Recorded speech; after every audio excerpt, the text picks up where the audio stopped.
Ассалаумағалейкум армағазақ, каналымызға қош келдіңіз. Видеоролик турсында толығырақ мәліметке ие болуды қаласаңыз, видео төмендегі бір ғана лайк және де подписаться етемелерін баса кетуді ұмытпаң. Ал онда біз бастадық.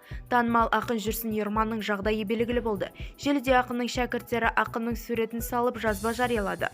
Ақын Хазірет Жүрсін Ерманның жағдайы жақсарғаны туралы деректерді жариялады. Өзбекстанның Талмат Ермаханбет ақын жазушымыз Жүрсін Ермаханға амандаса бара келіпті.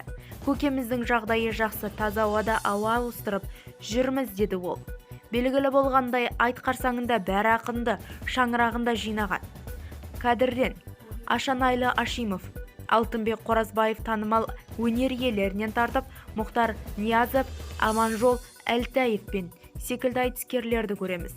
Ол ортада, Жүрсін Ермахан ағамыз дәл ортада отыр.